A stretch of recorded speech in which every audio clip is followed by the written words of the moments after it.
Good morning, everyone, and thank you for joining us for today's webinar. Today, we'll be discussing flexibility in a new way of work.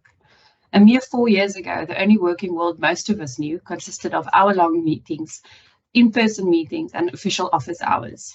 Now, we find ourselves in a new world of work. The coronavirus pandemic has not only changed the way in which we work, but also how we think about work. Core office hours are proving more difficult to justify as employees are seeking flexibility. So much so that employees are inquiring about flexibility, hybrid working models, and retention rates prior to accepting an offer of employment. In corporate South Africa, employees have more bargaining power than before, as they are not afraid to turn down an offer of employment in the pursuit of flexibility and balance. According to a study done by Business Insider and News24, more than 40% of South Africans earning above 10,000 Rand a month have returned to the office following the pandemic-induced work-from-home trend. The rates of the return to office of those earning less than 40,000 Rand are much lower compared to those earning more. Employees are faced with a new challenge: recruitment and retention. There is also no official legal framework within which to navigate these challenges, and HR personnel specifically are left to think creatively. All of a sudden, the workplace and how it used to be defined has changed. How does this impact performance management, integration, teamwork, profitability, security of confidential information, and company culture? Flexibility also has its pitfalls. Employees may feel isolated, and they often blur the lines between work and home. To help us navigate these complex questions, we have Pateni Nkuna, who is an employment lawyer and is now a member of the Executive Management Office of CDH and involved in our retention strategies. With her labor law background, she understands the people element, and with a PG DIP, general management, and an MBA, she also understands the business challenges. Pateni will take us through the legal framework for remote working in South Africa. We are also joined by Ilani Krier. Ilani is a key member of the Tsebo executive, responsible for the delivery of profitability, growth, and cash flow targets by driving best people practices. She has a strong and diverse career in strategic resource talent, organizational development, IR, and change management, and she is also a registered industrial psychologist. Ilani will take us through the people and the HR element. Pateni, I'm going to start with you, if that's okay, and put you on the spot by asking you, what is South Africa's regulatory and policy framework around diversity and inclusion? Fortunately, South Africa has actually instilled or implemented a number of pieces of legislation which provide guidance and direction on the topic. First, we have the Constitution of South Africa, which guarantees fundamental human rights and the Bill of Rights. We also have incorporated in the South African Constitution protection against unfair discrimination on the basis of gender, age, sexual orientation, religion, as well as other grounds. Secondly, we have the Employment Equity Act, which prohibits, quite specifically or explicitly, prohibits unfair discrimination. It also provides mechanisms which are intended to enable employers to achieve a diverse workforce, which is broadly representative of particularly designated groups. It also requires employers to implement affirmative action measures which are aimed at redressing disadvantages which have been suffered or were suffered by members of the designated group. It also sets targets for representation across organizations' various occupational levels. We then also have the BE Act, which aims to promote the economic transformation as well as empower members of previously disadvantaged groups, particularly Black people, by increasing their ownership, management, as well as encouraging their control or participation in the economy. Finally, another significant piece of legislation as per PUDA, which is the Promotion of Equality and Prevention of Unfair Discrimination Act. That piece of statute prohibits unfair discrimination on grounds of race, gender, as well as disability. It also prohibits hate speech and harassment, as well as the publication or dissemination of information that is particularly unfairly discriminatory in nature. It also gives victims of unfair discrimination in whatever form remedies which they can pursue in forums such as the Equality Court, which is established by this specific piece of legislation. Some of the powers of the Equality Court are to order payment of damages where somebody's dignity has been impaired by the discriminatory conduct. It can also direct, including employers, to audit their practices and policies where these are alleged to be discriminatory in nature. And it can also refer a matter to the Director for Public Prosecution for criminal investigation or prosecution. So these are the main pieces of legislation that address this topic in South Africa. And practically, what do these pieces of legislation mean for employers and employees in this new working world? So under the Employment Equity Act, we have the obligation to formulate employment equity plans as well as report on them. We also have affirmative action measures. Of course, there's been a couple of voices raised criticizing some of the inadequacies of the Employment Equity Act. For example, its narrow definition of a designated employer. It only focuses on employers with 50 or more employees, irrespective of their financial turnover. So I read an article where someone said, well, it means small businesses can get away with discriminatory conduct, exclusionary conduct. There's also been criticism on the definition of designated groups.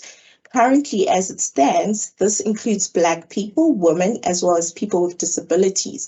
The question that has now been raised is, what about members of the LGBTQI plus community? Under the BE Act, we have the preferential procurement obligations. This requires businesses to give preference to suppliers that are majority owned by historically disadvantaged groups, such as Black people as well as women. It also enables, through these measures, their participation in the economy. It also makes provision, so this is the Act together with the accompanying codes. It makes provision for the BE scorecard, which is a mechanism that is used to measure a company's level of compliance with the obligations that are set out in the Act.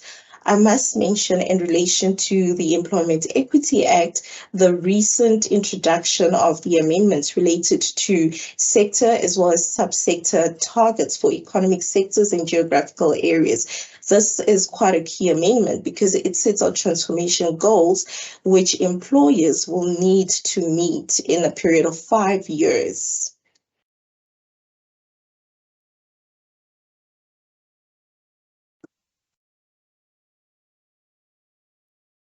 Only you're on mute. And apologies, we've been speaking about flexibility, but there's also been a huge focus, or there needs to be a huge focus on diversity, which is often practically difficult to implement.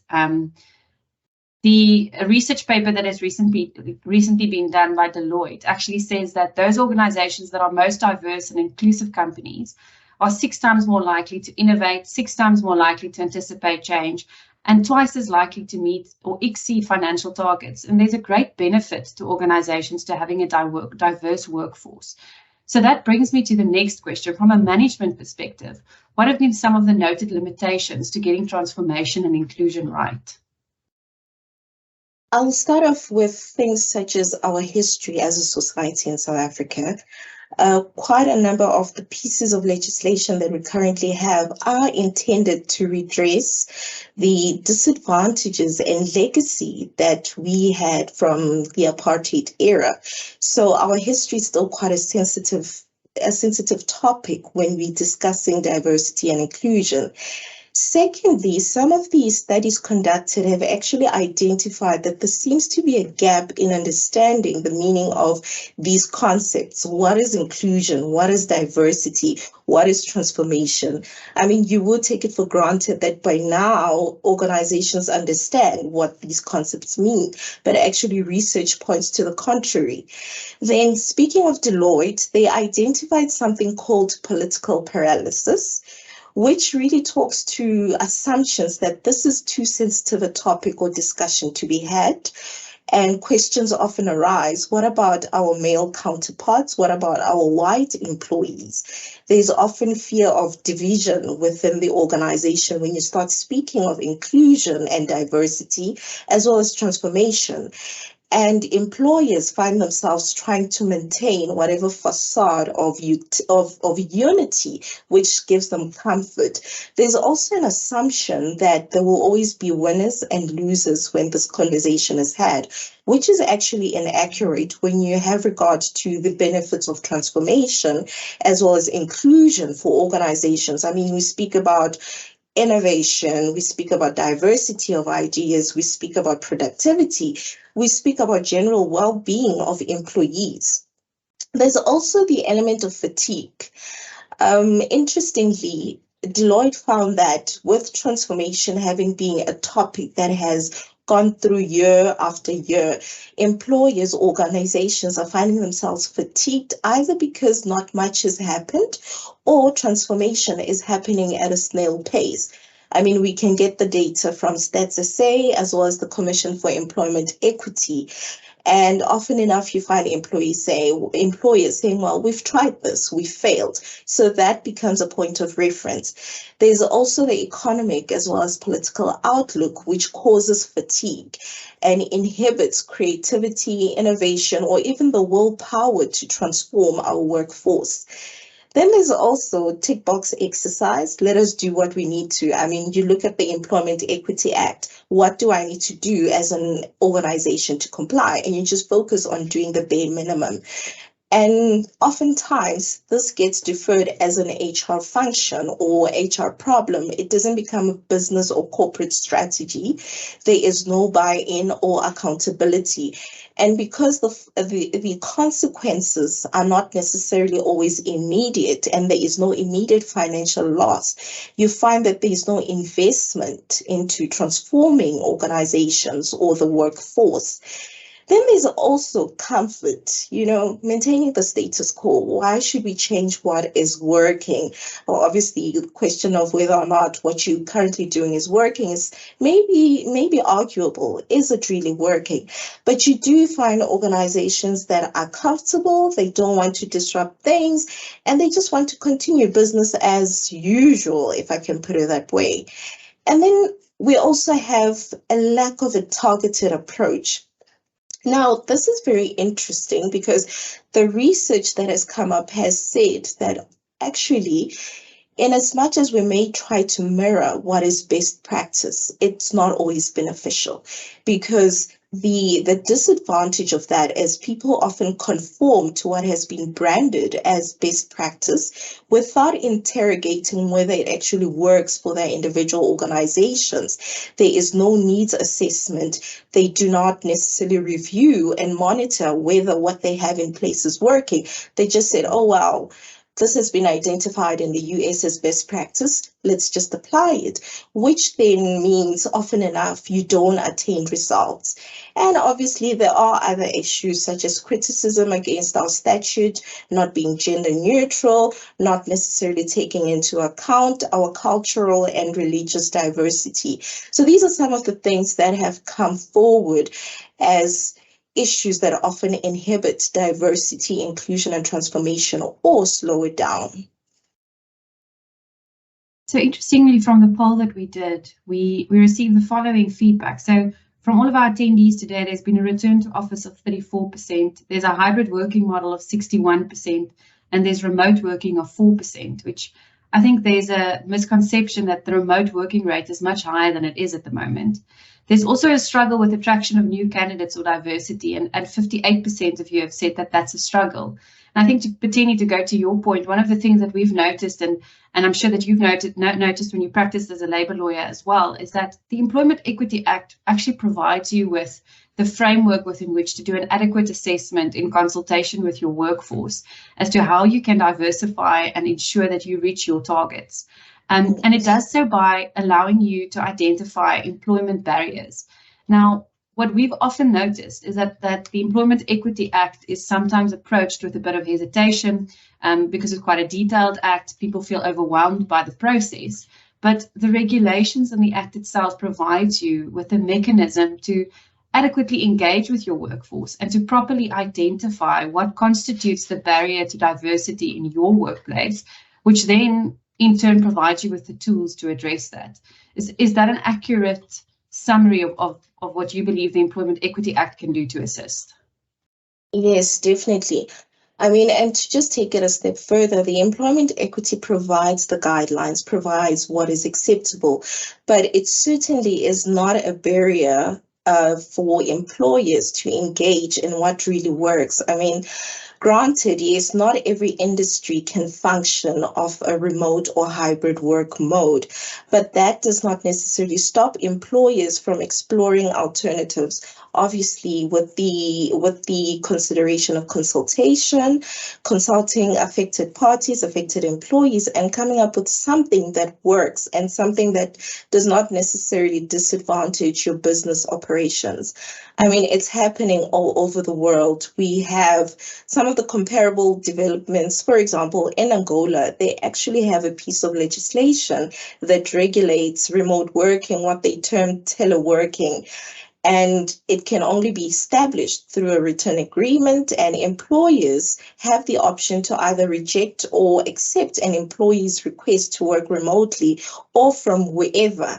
And interestingly, in that piece of legislation, it says that employers may actually not reject teleworking requests of employees who are pregnant and have health complications, have a health condition that is incompatible with working on site, or interestingly, have a child who is under 5 years old or are currently caring for somebody living with a disability.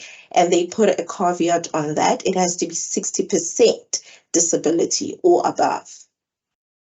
So numerous studies have now been conducted into the benefits and disadvantages of flexible working, and we see requests being made for that more and more regularly.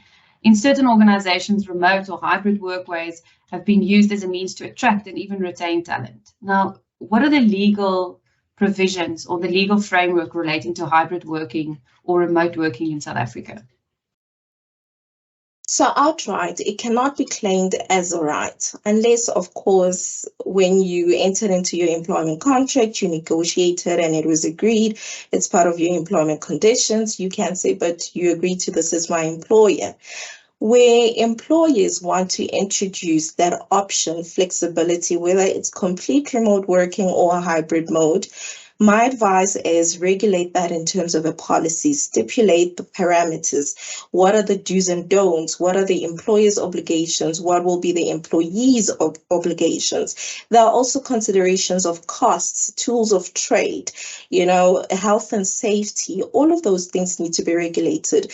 And of course, just like you mentioned earlier, we've got the Basic Conditions of Employment Act, which guarantees basic rights insofar as the employee-employment relationship is concerned. Things such as leave, working hours, overtime continue to be regulated by the Basic Conditions of Employment Act. And it also provides, although it's indirect, protection against the always-on culture by providing for working hours.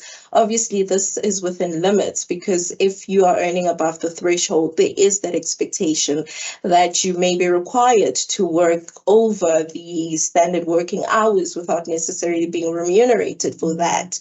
And importantly, you cannot contract out of the BCA obligations. You can certainly provide better working conditions. So these are things that employers would need to be mindful of. And obviously, consider what is being done in other jurisdictions, what is being accepted as best practice. And again, I must mention that we have, in this era, we have personal information, cybersecurity, all of those things need to be considered when this option is being made available. Interesting, because it leaves a lot of room for movement and for creativity. And leading up to this webinar, we've all been discussing a lot of what we've been reading about the topic. And one of the things that I found so interesting was one of the legal companies have actually introduced a work from home model or a hybrid model. But one of their new requirements is what they call a quiet hour. So between the hours of 8 and 9 or 8 and 10 or 8 or 10, whatever the case may have been, no meeting should be set up, because that's either hours spent catching up on email that may have been sent the night before or planning your day, which means that you have an opportunity to really reconsider your policies with reference to what works for you. I think it would be a missed opportunity to develop a work from home or a hybrid policy without taking into account how can I take this opportunity to tailor make it to my organization and the needs that I have to have met as well.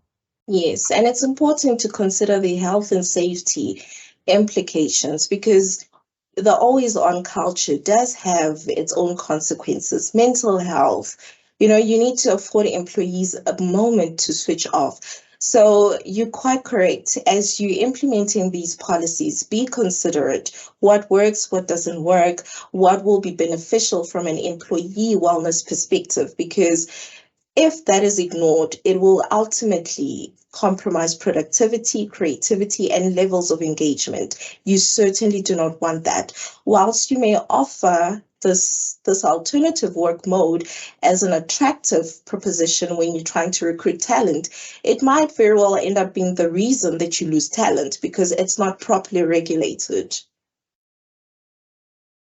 I think that brings us to Ilani's input, where the HR executives and the labor lawyers are working quite closely together in navigating this new working world. And I'd be interested to hear from you, Ilani, as an HR executive, what has been the biggest challenge in this post-pandemic workplace?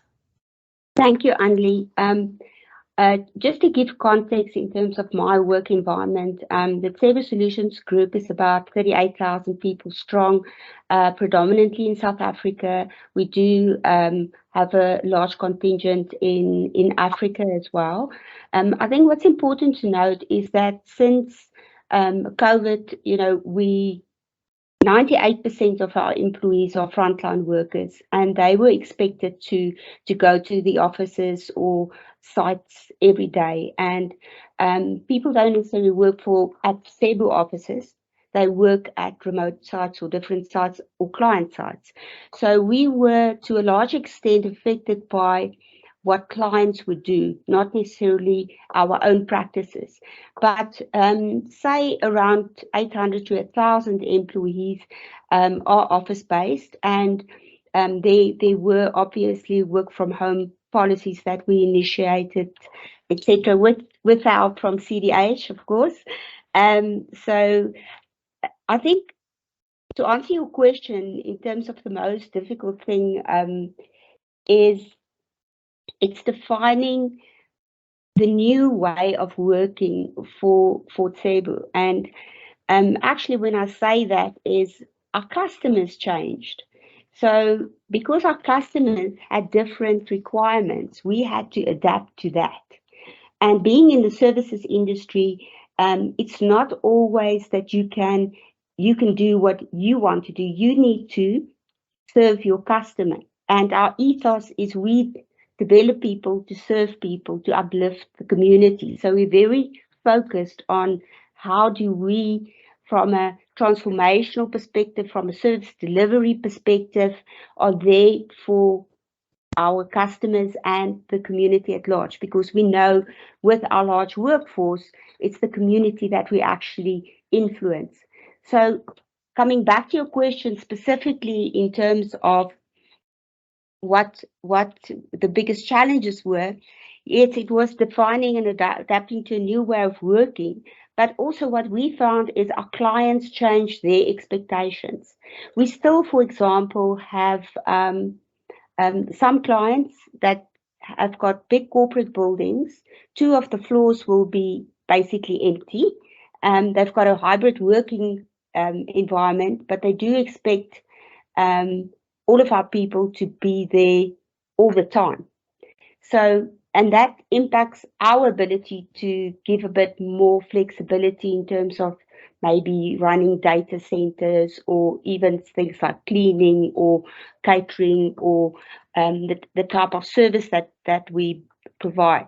The other thing that's very interesting is, you know, if you give someone the opportunity to work from home, and maybe some of my colleagues are on the call also identify with that, you also there's new habits forming, and some habits are good and some habits are not that good.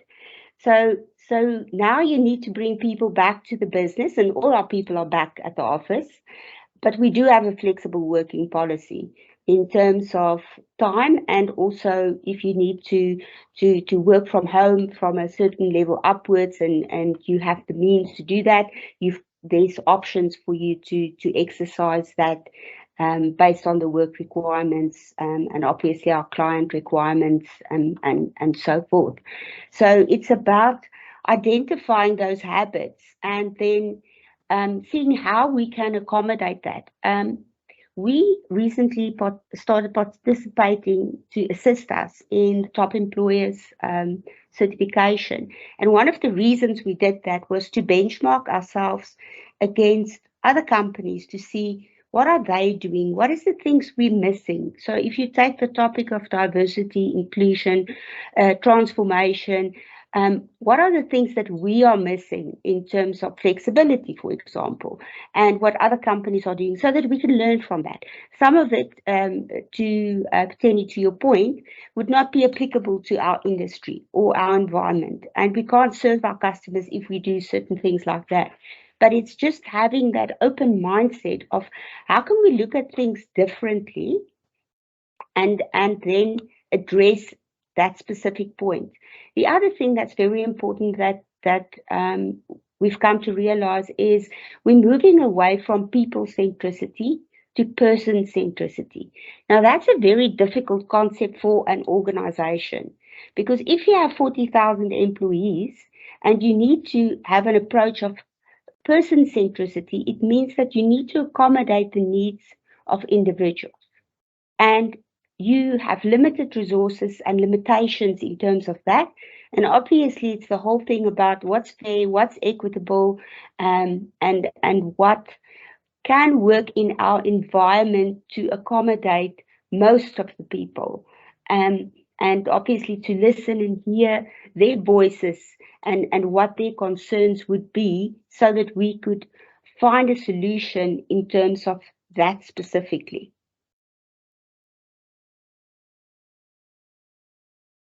So how does that translate, Ilani, into what you've seen new trends to be in recruitment, retention, and diversity? I know, for example, with some of the people I've been speaking to, a lot of the younger generation specifically are now actively seeking employment that have working or hybrid models or flexibility. And one of the questions that's come up is actually also, how can you as a candidate for employment assess whether you're applying to a diverse workplace or one with hybrid models? So what does recruitment look like in this new world of work for you now, and what are you seeing candidates to be doing differently? Yeah, the one thing I think that we shouldn't miss in terms of the discussion is that South Africa does not have a buoyant market, in the sense that there are significant skill sets available to actually fulfill the demands of the business. We find that there's really a scarcity of skills. There's people with degrees or people with the right qualifications, but not necessarily people that had the right exposure in terms of work experience. So there is definitely a scarcity of skill. So I think the point was made previously that there's more power in the hands of the candidate that applies, especially if they are skilled, qualified and they've got good experience. Then they can start demand. But if you are not on that wicket or level yet, it's not that easy for you to do that. And we find that a lot of people, especially on your lower occupational levels, they are more than willing to come to an office. They just want a job. And predominantly, if you look at jobs in South Africa, it's not that many jobs in the corporate sector. There's more jobs on the lower level or entry level end. So in terms of that component, I don't think it affects recruitment per se that much, but on your higher levels, definitely. And there, to your point, you need to differentiate between generations. Your younger generation definitely wants more flexibility, or at least wants to feel that they've got options in flexibility. I don't experience as much a demand for remote work. In the IT space, definitely. Remote work, but that's almost like a norm in the industry. If you're an IT developer, you normally will work from home and you will come into the office maybe once a week for key meetings or engagement, etc. But for the rest of your people, they just do want flexibility. Now, we employ more than 60% females in our environment. So in South Africa specifically, we're quite strong when it comes to female representation. And you've got various single mothers, you've got various people with young children who need that flexibility. So the one thing that, and it speaks more to the culture than anything else, is to get your line managers to have an open mind and be flexible, to allow people a little bit more leniency. Because what I find is often that individual, if you can give him or her 30 minutes earlier to do certain things or run personal errands, etc., they will in their own time do as much as they can to give back to you at the end of the day. So, in terms of your question, it's that whole thing of I don't think it has an impact, but not that much. If you look at the Career Junction survey that they recently did, during COVID, you had something like 10 or 12% remote jobs being advertised. At the moment, it's about 1.2% of remote jobs being advertised. So remote working, I think, is dwindling a bit, apart from your typical jobs that you would normally find. But in some of the other jobs, people just want flexibility. I think that's the big thing. Can I have that flexibility, or can I go and pick up my child at a certain time, etc. In the beginning, from a change management perspective, we did have to have a lot of discussions with our employees, or some of our employees who would think, but I am a parent and therefore I want to work from home so that I can look after my child. Now, you cannot, from an employment perspective, look after your child and do work, and it's not feasible. So that's not why we employ you. But that's some of the, if I can call it, bad habits or misperceptions that were created during COVID, where people said, let the nanny go, I'll look after the child because I am at home, so I can do certain things. So, there needs to be a balance in terms of all of this, because at the end of the day, we're still a company that needs to achieve certain results. And I think that would be my take on flexibility in terms of that.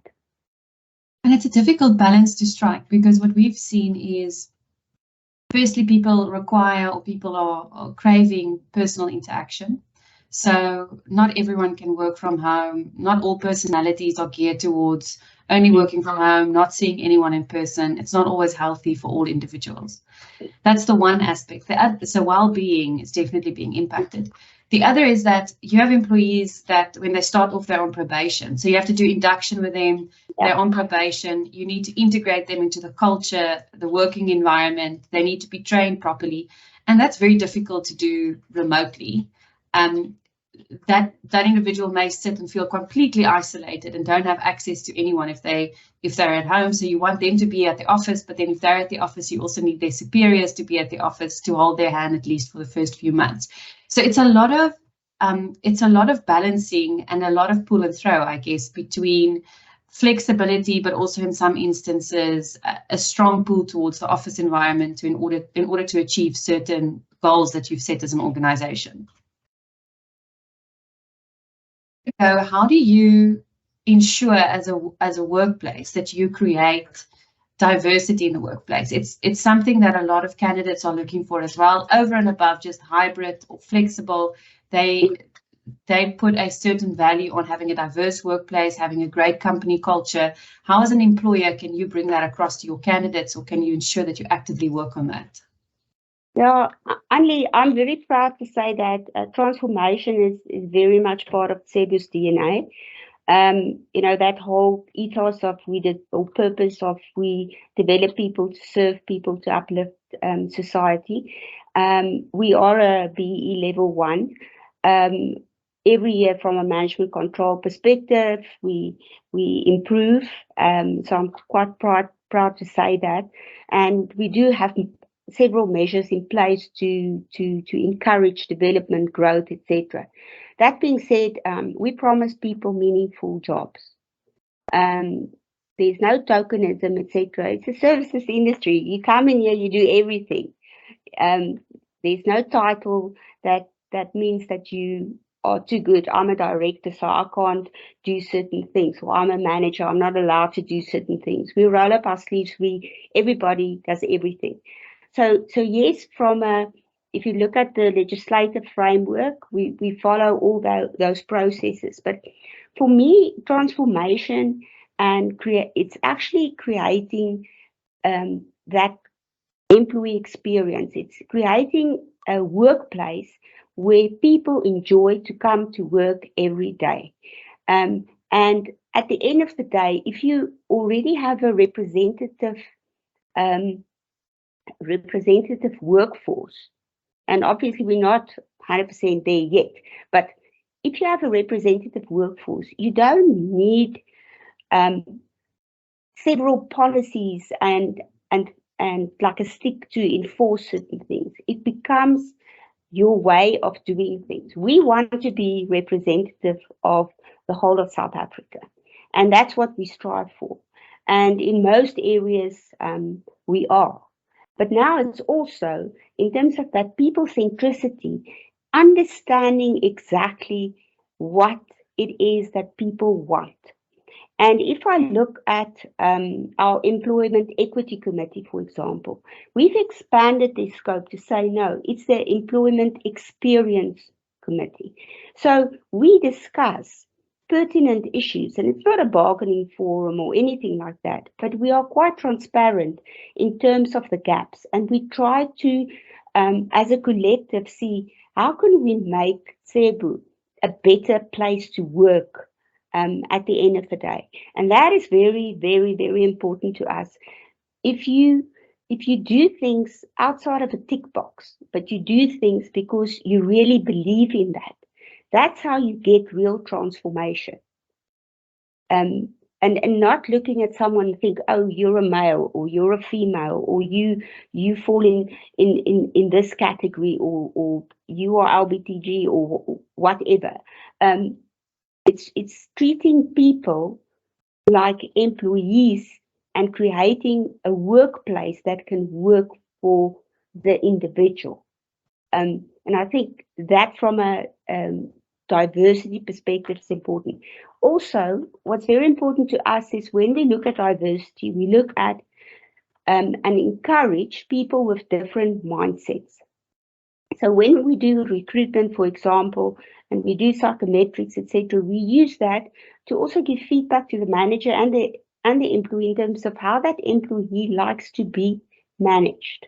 what will work in that context or that environment. Do we get it right with 40,000 people? No, we don't. But it doesn't mean that you shouldn't try. When you work with people, it's an ongoing project, basically, to make sure that you reach your milestones and you reach your end goal.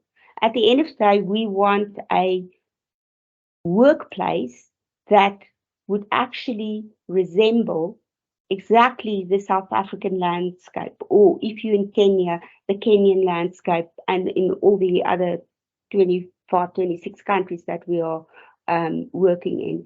And I think that's the important thing that we want to achieve. It mustn't, a transformation mustn't sound like work. Transformation must be part of your DNA. It must be part of your little toolkit. The only thing you need to bear in mind is people are different.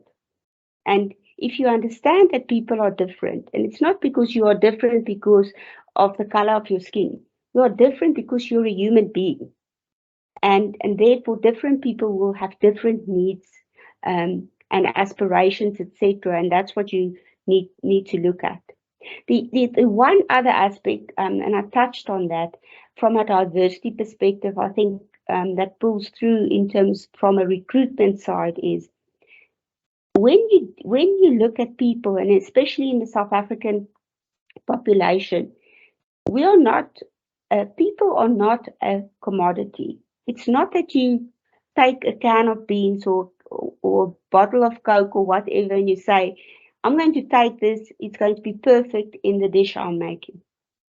You need to invest in people. You need to grow those relationships and nurture them and help them and identify them.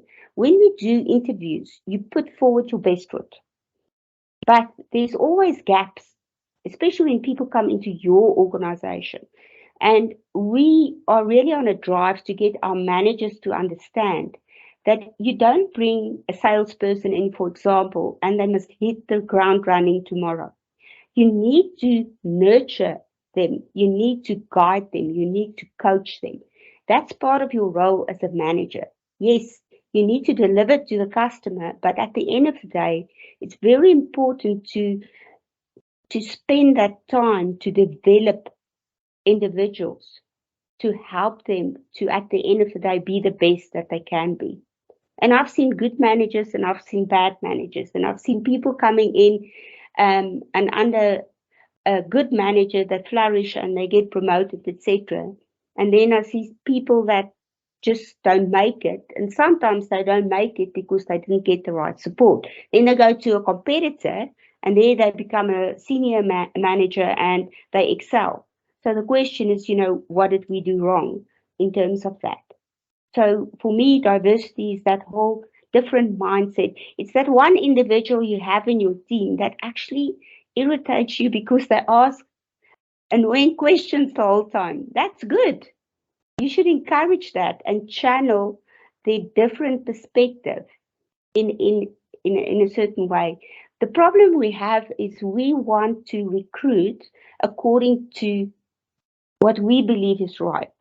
So I feel comfortable with my own. So when I recruit, I want someone with my type of experience, my type of background, because I think that will help. And I've seen in our organization, and it's not a racial thing per se, but I've seen in my organization that some people would recruit only, say, a group of female from a specific race group, for example. And it causes problems in the organization because they all have a certain way of approaching age group, everything, certain things. You need diversity so that people can challenge and they can develop people, etc. And that's the type of thing. I just want to add one thing. I think what was mentioned here as well.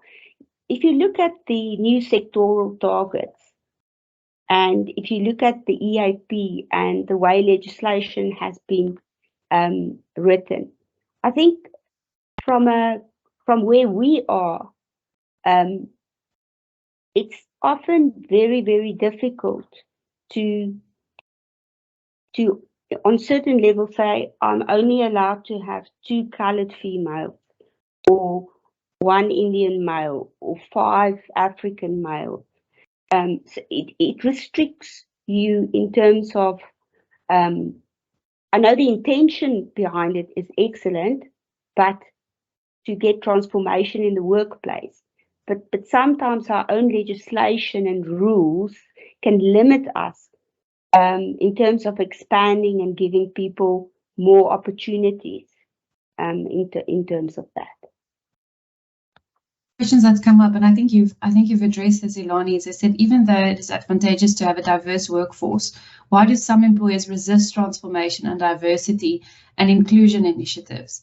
And I understand the use of the word resist, but in some cases I find it to almost be fearful of what that would mean for the organization, fearful of how we go about that, where what I'm hearing you to say, Ilani, is just like that Deloitte survey or Deloitte study had done, is diversity can only be to the benefit of the organization because it changes the way in which people think and operate, and it challenges the team dynamic as well, which is a good thing. Yeah, no, definitely. And it's that whole thing about your unconscious bias. So people might say, I'm all for transformation, but just not in my patch. It's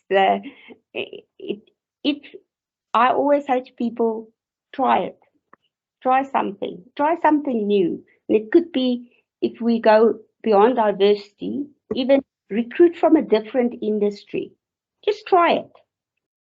Because if you're so stuck in your way that you only want to recruit from this industry, and this industry is narrow, then you're going to end up not having options, and you're going to get the same people coming in. They just move from one company to another.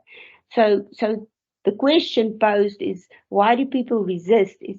I think it's the fear, and it's because of their own insecurities and their own biases that they often don't even understand. We've taken all our senior managers through a critical thinking workshop where we address unbiased conscious and all the different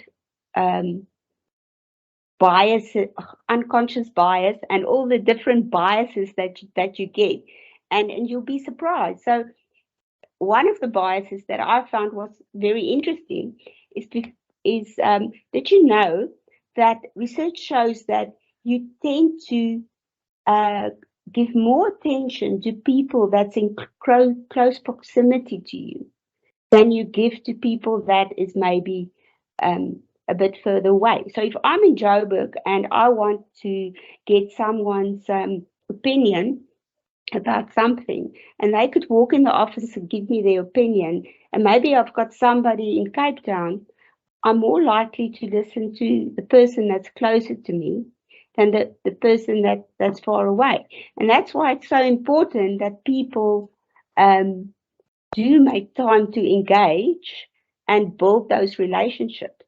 Because I always say to our managers as well that at the end of the day, for me, if you're an employee or if it's a marriage, it's a relationship. So how do you keep that relationship positive?